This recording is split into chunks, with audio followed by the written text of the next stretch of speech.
may na-realize po ako ngayon. Isa lang po yan. Marami po kasing parang takutan na lang ang dating no? Handa ka na ba sa rapture? Alam mo bang mali yung tanong na yon? Kasi ang isang taong nanampalataya na kay Jesucristo, kay Lord Jesus Christ, since day one, handa na po talaga yan. Hindi po yan yung maghahandaan ko, maggaganito ako, magpa-Bible study ako, magsisimba ako para maghanda.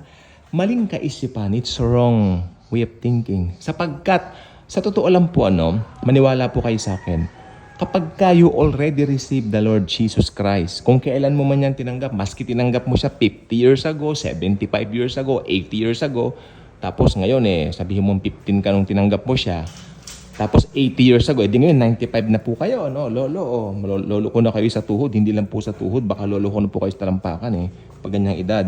So, ibig sabihin po lang yan, naka-ready na po kayo. So, ang pagiging rapture ready po ay nung tanggapin natin si Jesus as Lord and Savior. Hindi po yun yung tanggapin mo siya, tapos ganito ang gawin mo, puro gawa. Ay hindi po, wala pong mararapture dahil sa gawa. Anything na pwede mong i-accomplish na pinaniniwalaan mong, I can do it, you know what? It won't count. Believe me, sayang lang. So, ang gumagawa tayo ng mabuti, dahil hindi tayo natatakot na baka mawala ang kaligtasan natin, gumagawa tayo ng mabuti dahil likas na po sa atin ang gumawa ng mabuti since mga mananampalataya na po kasi tayo. Nasa nature na po natin yan. Tandaan nyo ang 2 Corinthians 5:17 nakalagay doon. If anyone is in Christ, he is now a new creation. The old has passed. Tapos na yung nakaraan. Well, sa bagay pong yan, nagagalit pa rin tayo, nabubuwisit, naaasar, nababad trip. No, madalas pa rin ako mabad trip. Ako, maniwala kayo sa akin, yes. Pero yung katotohanan na ako po ay ligtas na, yun po ang dahilan bakit ako mararapture.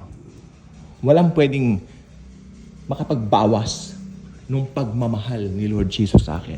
Because of what He has done on the cross, I will be raptured. At kung ganyan ang paniniwala po ninyo, well, according to His Word, panampalatayanan natin. Okay? Panampalatayanan natin na nakalagay doon. Whosoever believeth in Him will not perish, but will have eternal life. Another verse, sabi niya, those who believe in me will not go to death, sabi niya, but pass through death, through life. Diba? Death to life. Ibig sabihin nun, dati kang pupunta ng impyerno, nang tanggapin mo si Jesus Christ, ikaw ay papunta na ng kalangitan. Hindi po ito exaggeration. Wala pong pag-e-exaggerate. Dito sa Christianity, ang Christianity po ay totoo.